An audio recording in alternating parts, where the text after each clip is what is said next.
Good day, framing engineers and architects. So for today, our lesson will be about resultant of force systems. So meron tayong 4 topics under this. Meron tayong moment of a force, moment of a couple, resultant of force couple systems, and equivalent systems. Okay, so for this video, we'll tackle only letter A or moment of a force. Okay, first, one of the most important concept in this topic will be rotation. Okay, so ang rotation, guys, this is one of the effects of force on a body. Okay? Kung na-imagine nyo, kaya nating mag-rotate using a force ng isang body. For example, siguro ko this, no? Look at this earbuds, no? Case ng earbuds, pwede natin siyang iparotate by using a force. Okay? If that is the body and I apply a force here, mapapansin nyo, nag-rotate siya about a certain axis. So ano yung axis na saan siya nag-rotate? Dito po sa kung saan ako nakahawak. So if you would imagine, I'm exerting a force gamit yung aking fingers, iniipit ko siya. Then kung na-imagine nyo, may imaginary line na tumutuhog dyan sa dito sa body, no? That will be the axis of the rotation. Kasi mapapansin nyo, dun siya umiikot about that axis. Okay? So that is our explanation on rotation and the effect of force on rotation of a body, okay? So, next is moment of a force. Okay, guys? So, moment of a force, this is the rotational effect, okay, of a force. Okay, so ito na yung mismong paano natin naka-quantify yung, okay? So, moment of a force naman, this is the effect of the force on the rotation of the body. Okay, so we will try to quantify paano natin matatranslate yung amount of force that we exert sa isang body to the rotation effect it has on that body. Okay, so we will call that moment of a force or minsan it is more commonly known as torque. Okay, let's say we have a wrench. No, may wrench tayo. Imagine nyo na lang, wrench yan. Tapos, imagine nyo, paano siya mas madaling ikutin yung isang wrench. Tingin nyo, if we apply force here, or would it be easier if we apply the same force here? Okay, so, imagine nyo, this is the axis of rotation. Meron ka dyang bolt, let's say na tinatighten. Sa tingin nyo, between the two forces, saan siya mas madaling mapaikot? Is it the green one or the red one? And why? Imagine nyo, this force is just the same as this force. Kung gaano kalakas yung pwersa ng tulak, same lang siya, guys. Okay? Kahit kayo, intuitively, you can say that the answer is this one in red. Bakit? Kasi the actual explanation for that is because the moment produced by this force is greater than the moment produced by this force. Okay? So bakit ano yung pinagkaiba ng dalawa? Although same naman yung amount of force that was exerted, magkaiba lang yung position or yung distance of application ng force. Okay? Parallel naman sila, same naman yung angle. Pero bakit mas malakas yung red kaysa doon sa green? Okay? So we define moment as the force times the distance perpendicular. Okay? Perpendicular distance, guys. Okay? So, ano yung perpendicular distance? So, yung perpendicular distance, it is the distance between the line of force and the axis of rotation. It is, kumbaga, if this is the axis of rotation and that is my reference, this perpendicular distance is the nearest distance, no, between this reference and the force. Okay? So let's try and extend yung line of force. This is the line of force nung green and this is the line of force nung red. Okay? So alin yung nearest distance or yung tinatawag nating perpendicular distance between the line of force and the axis of rotation. Okay, so if we are going to draw that, ito yun. Okay, and that is perpendicular. Okay, same as dito sa line of force nung sa red, they should also be perpendicular. Okay? So, hindi po guys itong distance na to, hindi yung distance na yan, hindi yung distance na yan because they are not perpendicular. Those distances are not perpendicular. Okay?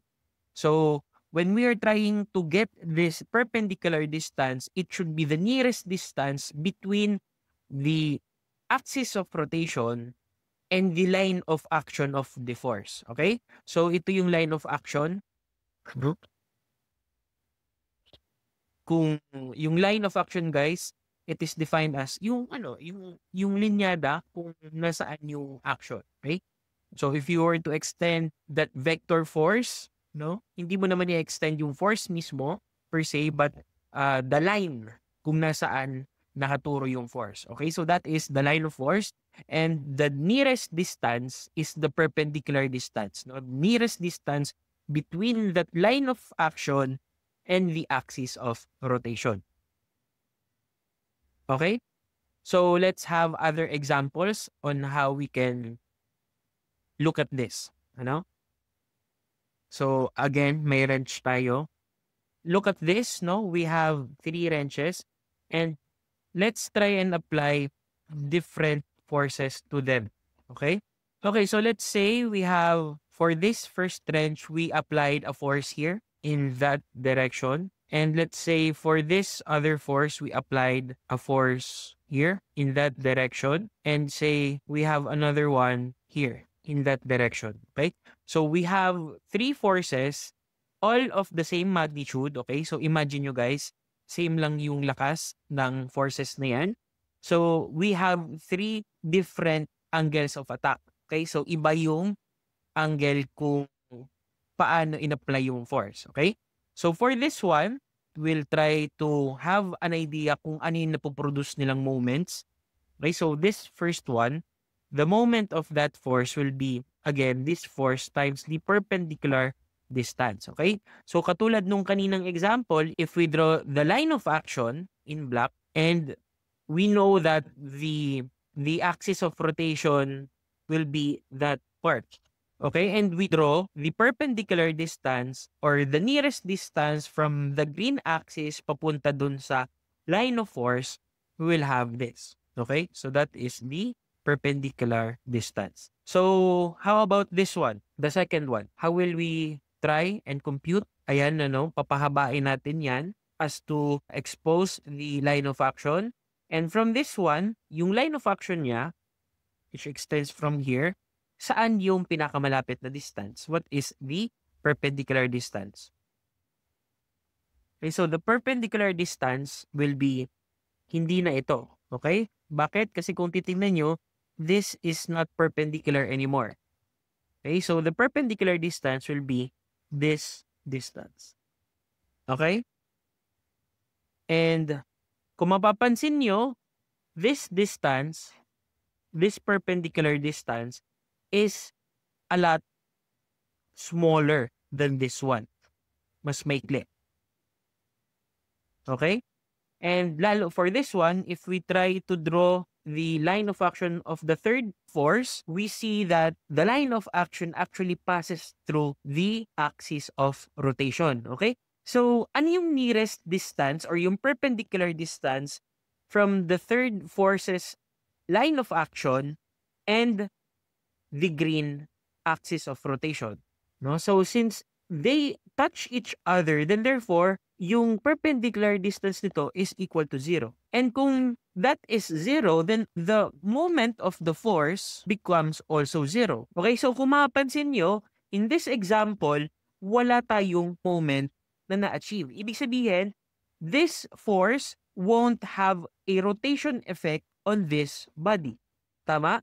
Bakit? Kasi nga, yung moment natin dito ay 0. Tama naman. Imagine nyo, you are trying to pull, hinihila nyo yung wrench.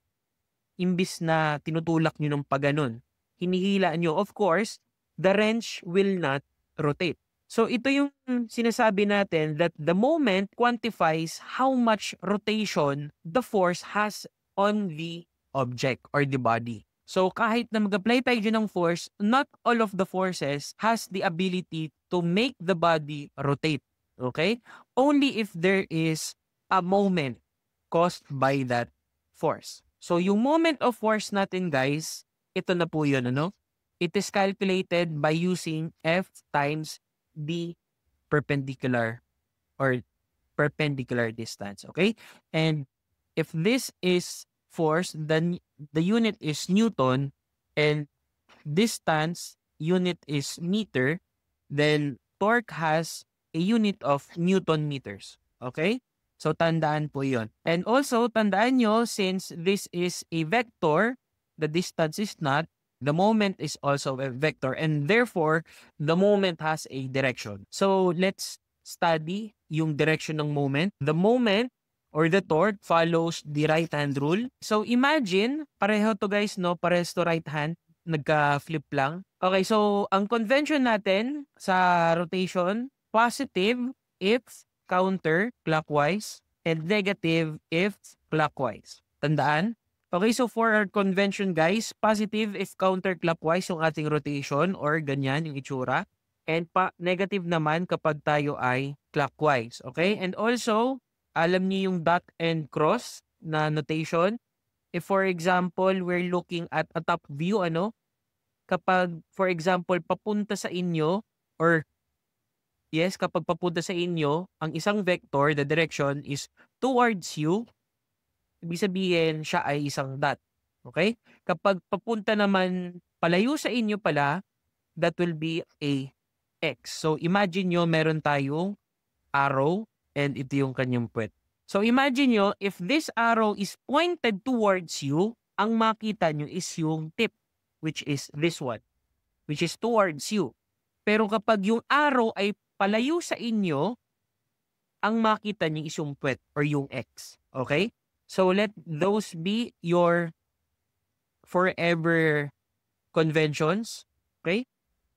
When we are dealing about vectors, of course, hindi lang naman yan two-dimensional na pakaliwa, pakanan, pataas, and pababa. Meron din papunta sa inyo, guys.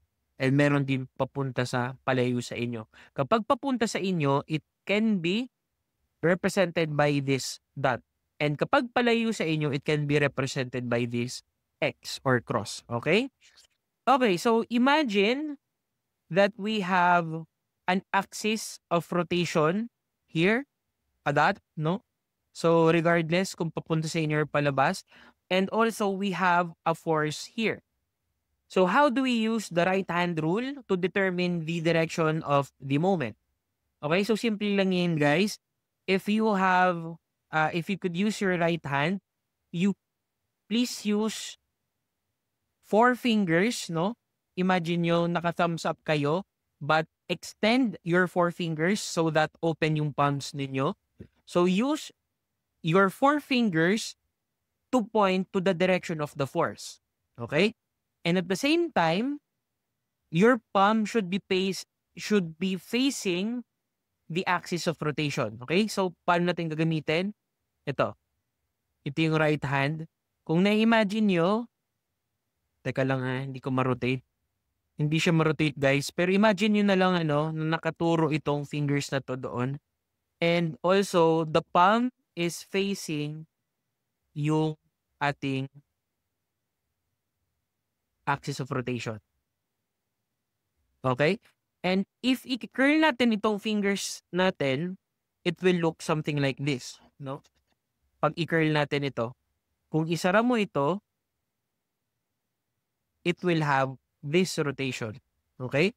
So, meaning guys, this force will cause a rotation that looks something like this. Okay? And that is what? Counterclockwise. Okay? So, this is positive direction ng movement. Okay? So, gawa tayo another example. So, for example, yung force natin is pag ganun. And the axis of rotation is here. Okay, so using the right hand rule, again, we point our 4 fingers towards the line of action or towards the direction of the force, and we face the palm papunta dun sa ating axis of rotation, okay? So, does this suffice? Tama ba to? Hindi po, ano? Kasi yung palm natin, it is facing the other direction. Okay, so this is wrong. So, kailangan yung i-flip yung kamay nyo. So, use this. No? So, let's see. The four fingers are facing the direction of the force, but also the palm is facing yung ating axis of rotation. Okay? So, kung i-curl natin to, kung isasara natin to, it will look something like this. Tama? Kung isasara natin yan, yung mga fingers nyo dyan, it will have something like this na parang rotation. Okay? So, since this rotation na cost is clockwise, then it will have a negative moment. Okay? So, that is how we identify the direction of the moment. Okay, so tandaan nyo lang guys, right hand rule, the four fingers points at the force. Okay? Palm naman faces axis of rotation. Then, the curl of the finger, this is now the direction of moment. Okay? So, ganyan lang natin gamitin yung right hand rule, guys. Let's try this example, ano? So, we have, ayan, this is our example. We have this frame, a L-shaped frame. And sabi, there is a 60 Newton force acted on this point and has an angle of 30 degrees with respect to the horizontal. This is 0.8 and this is 1.3. So the question is, what is the moment at point A? Okay? And also, what is the moment at point B? So there are two questions, guys. This is number 1, this is number 2.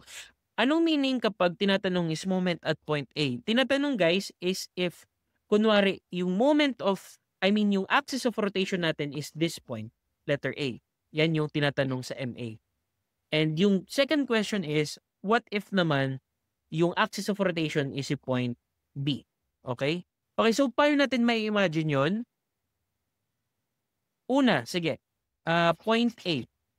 Kapag tinatanong is, or ang given is, ang moment or yung axis of rotation is point A, imagine nyo na itong L-shape na frame, kahoy yan, ano, imagine nyo, na pinako natin siya dito sa point A. Ganun lang yun, isipin. Okay? Dito lang siya nakapako. Diyan lang. Okay, so ang tinatanong is, kapag MA ang tinatanong, what is the moment at point A? Ibig sabihin, ano yung effect nung force 60 newtons dito sa buong body if nakapako itong buong body doon sa point A? Imagine nyo, nakapako siya dito sa kanto, point A, and you apply this force, no? You apply this force. What will happen to the body? Okay, so yun yung definition natin or yun yung ating, ganun natin siya tinatranslate, ano? Or ganun natin siya iniintindi yung problem. What will be the rotational effect of this force if we are looking at point A as our reference axis of rotation? Okay? And yung second question naman is if dito naman sa letter B nakapako. Kung ma-imagine nyo, kung sa letter A siya nakapako, this will cause a rotation siguro that looks something like this. Okay? Yung body natin is nag-rotate na pa ganyan. Tama? And going further, it will look something like this. Pag pinarotate natin. Tama? Pag sa point B ka naman, reference, it will rotate and it will look something like this. Tama? That's the first position, second position. This is the third position. Fourth. Okay, so na-imagine. Ganun natin siya ini-interpret yung problem. So let's try and compute. Sabi, what will be the force or the moment at point A? Okay? So moment at point A, anong ulit yung ating equation? That will be F times D perpendicular. Okay? So let's try. Kunin natin yung D perpendicular since given naman si F, which is 60 newtons. So the D perpendicular is, again, how do we do that? We draw the line of force and then we draw a perpendicular distance from the point of the axis of reference or the point of reference or axis of rotation towards the line of action. Okay, so siguro ko it's somewhere here. Ano? So this is our perpendicular distance. Okay, so how will we do this? Ayan, analysis. If this is 30 degrees given, this should be, this is perpendicular also, ano? So, ibig sabihin, yung naiwan na angle dito is 90 minus 30, which is 60. Tama? This is 90, so therefore, 60 plus 90, ang may iwan dito sa internal angle ng triangle, this is 30 degrees also. Tama? Kasi yung internal angle ng isang triangle is 180 degrees. So, minus ito, minus 60, minus ito, minus 90. So, matitira is 30 degrees. So, this must be 30 degrees. So, let's try, and compute this perpendicular distance. Kung mapapansin nyo, this is 90, the 90 angle. So, ito, meaning ang hypotenuse. Tandaan nyo guys, kung alin yung opposite side nung 90 degrees, that is the longest side or that is the hypotenuse. Ngayon, let's try and use this angle, yung 30 degrees, and itong, para makuha natin itong ating perpendicular distance. So, let's try and redraw it. Parang ganyan lang siya. This is the 0.8, this is 90, and this is the 30 degrees. Okay, guys? So, ito, itong triangle na to, ito lang yan. And we are trying to get the green side. Ito. So, this is the perpendicular. Okay? And how will we do that? Of course, we will use the or cosine theta equals adjacent over hypotenuse. The adjacent side is the D perpendicular and the hypotenuse is 0.8. And this theta is 30 degrees. Okay? So to get this, that is 0.8 cosine 30. Okay? So this distance is, this is 0.69282033, or that is per 0.6928. Okay, that is the perpendicular distance. Okay, so getting MA, that will be F times D perpendicular, or that is equal to 60 newtons times, ang unit guys ay M pala, no? So this is also meters. So this is meters. So times 0.6928 meters, or that is equal to 41.5692 Newton meter. Okay? So this is the moment at point A. Okay? Basic, ano? Ang mahirap lang is getting this perpendicular distance. Okay? So let's move on to getting MB. Ito naman, si MB naman. So if, let me just erase. Okay. So let's try if nasa B naman yung ating axis of rotation. Okay, so we'll get MB, and that is equal to F D perpendicular. Okay, so we have F, but we don't have the perpendicular yet. So let's try and draw the line of action. And let's try and zoom. Kung mapapansin nyo, guys, yung perpendicular distance niya is ito. Sobrang ikli lang. Okay, so let's try and find that the perpendicular. Okay? So what do we know? Ang alam natin is this distance is 1.3 and this is 0.8. So pwede natin kunin yung hypotenuse. So let me draw the hypotenuse which connects this end and this end. Okay? And guys, kung mapapansin nyo, the hypotenuse of this triangle is not the same as this line. Hindi po, magkaiba sila. Although mukhang magkamuka, hindi po. We cannot assume that just yet. Okay? So kunin muna natin itong line na to. And kung mapapansin nyo, we have two triangles. This is the first triangle, 1. And the second triangle is this. 1 and this is 2. Okay? So, kailangan natin is itong side na to nung triangle, the perpendicular distance, yung maikli na yan. Okay? So, let's do that. First is we get this line. Kung mapapansin nyo, itong line na to, this line is common for the two triangles. Okay?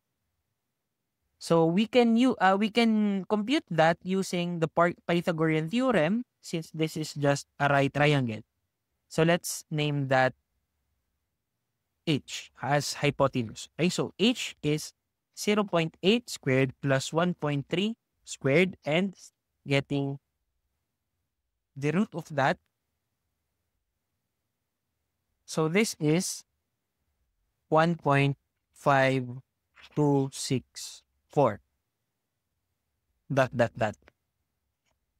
Okay, meters. Okay, so let me draw this second triangle. Okay, so this is our h. Okay, so we know that this is 90 degrees. Okay, so that is a right triangle also. And since itong h is the opposite side of the 90 degrees, this must be the hypotenuse also of this triangle. Okay, so kailangan natin malaman alin. Ito guys, itong side na to. So we need to know this angle. Okay? Okay, so paano natin malalaman itong angle na to? This is the same as this angle. I-try kaya natin alamin itong angle na to. This angle. Let's call this phi. Okay? Since we know that this angle, itong angle na to is 90 and ito ay 30, pwede natin malaman itong angle na to in phi para makuha natin yung theta na hinahanap natin. Okay? So this theta will be equal to 90 minus 30, which is this one, minus phi, which is this one, and para makuha natin si theta. Okay? So how will we get this phi? We can use TOA since alam natin yung opposite and adjacent ng angle na yan. Okay, so that phi will be arctan ng opposite which is 1.3 over the hypotenuse which is 0.8. Okay, so that angle will be, that is 58.39249775 degrees. That is the phi. Then therefore, theta is, this is 90 minus 30 minus 58 point, ayan, that, kung ano man yan. And therefore, this theta is 1.607502246 degrees. Okay, so this is this theta. Okay, so pwede natin magamit yung theta na yan to get this D perpendicular. Okay, so therefore, D perpendicular is equal to H, which is this one, sine theta.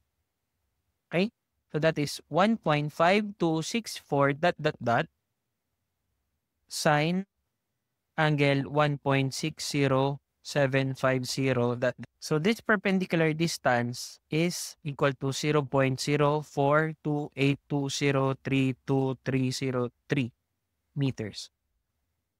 Okay, ang liit lang, no? Okay, so since meron na tayong D perpendicular and meron na rin tayo ng force, we can get MB as the force times the perpendicular distance. So that is 60 newtons times 0.0428 dot dot dot, no, meters. So that is equal to 2.5692 Newton meter. Okay?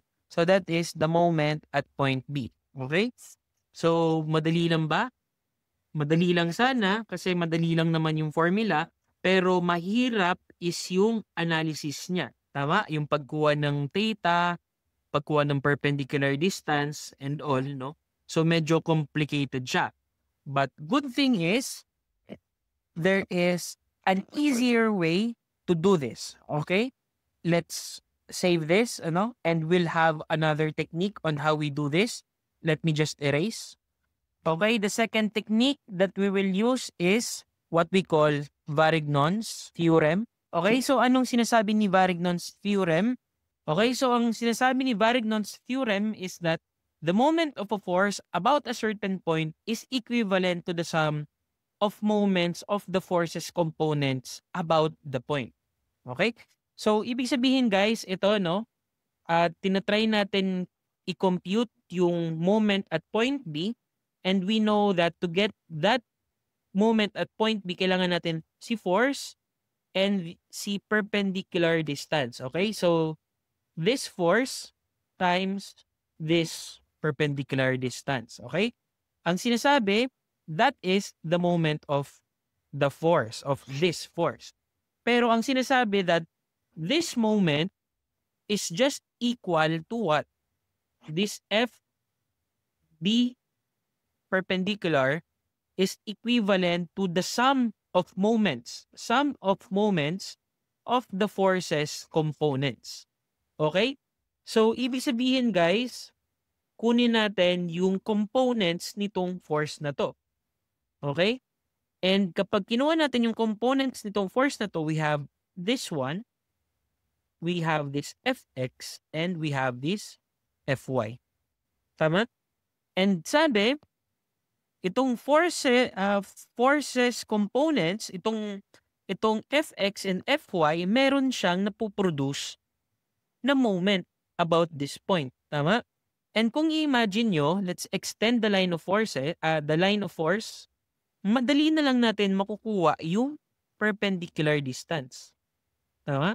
That is B perpendicular papunta sa X. And ito naman, if we extend this, then this distance will also be the perpendicular distance. B perpendicular punta dun sa Y. Okay? So, mas madali natin makukuha yung moment nitong Fy and moment ni Fx. Okay? So, pwede nating makukuha si moment ni Fx plus yung moment ni Fy. Okay? So, that will just be Fx times yung perpendicular distance. Ito pala. B perpendicular distance kay X plus yung Fy D perpendicular distance kay Y. Okay? So, ito lang yung sinasabi guys, ni Varignon's theorem. The moment of a force, ibig sabihin, itong kinukuha natin, about a certain point, about point B, is equivalent to the sum of the moments, sum of these moments, of the forces components. Okay? So, ito yung component Y and component X of this force, and each of these component forces ay may na-produce na kanilang sariling moment. Okay? Okay, so yun lang yung gustong sabihin ni Varignon's theorem. Okay, so let's try, And let's compute using Varignon's theorem. Okay, kunin muna natin si Fx and si Fy. We know that F is equal to 60 newtons. So this Fx, that's just simply 60 cosine 30. Tama? And kunin naman natin si Fy, that is simply 60 sine 30. Okay? So we have now Fy and Fx. Okay? So pwede na natin makuha si moment kay point B. And that will be the sum of the moments, no? Moment ni Fx and si moment ni Fy. Okay? So this is Fx times the perpendicular distance kay x plus Fy times the perpendicular distance papunta kay y. And Fx is, again, 60 cos 30 plus yung Fy naman is 60 sin 30. Okay? So ito lang yan. Fy and Fx. So yung perpendicular distance, no? So let me ask you, if this is the line of action, what is this distance between the line of action and point B? Ayun na guys, ano, given na, that is 0.8. Okay? So times 0.8. Okay? And ito naman, what is, if this is the line of action and this is the point, what is this distance? Ayun na, given na rin, that is 1.3. Okay? So times 1.3. Oops, sorry guys. Hindi pa pala natin na-consider kung positive or negative. So before this, no, kailangan muna natin malaman if positive ba ito or negative. Okay? So let's study this first. Okay, so medyo malabo na dito or medyo magulo na. Let me just erase. So I'll redraw yung ating Fx. That is our Fx and this is our Fy. And yung point natin, point B is here. Okay, so using our right hand rule, yung ating mga kamay, if our four fingers are pointing towards Fx and the palm is facing this axis of rotation, then it will cause what type of rotation? It will cause a clockwise rotation. Tama? So this should be negative. Tama po ba? This is negative. And therefore, this is negative. Yung moment naman ni force Y, if our four fingers are pointing down and our palms are facing that point or the axis of rotation, then it is causing a counterclockwise. So this is positive. Okay? So this is positive. Therefore, this is also positive. This should be negative 60 cos 30 times 0.8 plus 60 sin 30 times 1.3. Okay, so the answer is, the MB is negative 2.56921938. Or that is approximately negative 2.5692 Newton meter. So bakit negative ito and bakit ito positive? Okay? Alam naman natin that moment is a vector. So yung negative, it is because of the direction. Okay? Kapag negative, ano nga ulit yung convention natin? Kapag negative yung nakuha, it means that is clockwise. So this MB can be represented as 2.5692 Newton meter. That is the magnitude. Then we can write clockwise to indicate the direction. So this is just the same as this one. Okay? So ito, kanina, hindi pala natin ito nalagyan ng direction. So dapat ang direction nito is clockwise. Kasi if we are going to imagine, again, this is our body and this is our point B and we applied a force here. Tama? So it will cause this body to move in the clockwise direction. So hindi natin nalagay yung clockwise or hindi natin nalagay yung direction kanina dito. My bad. So at least dito, sa using Varginon's theorem, mas na linawan tayo about the direction. So kung mapapansin niyo 'no, ito lang yung ginawa natin sa Varignon's theorem as compared dun sa kanina, dalawang triangle pa yung kinompute natin. Okay? So I hope naintindihan yung lesson for today about moment of a force and Varignon's theorem. That will be all for this lesson. Thank you.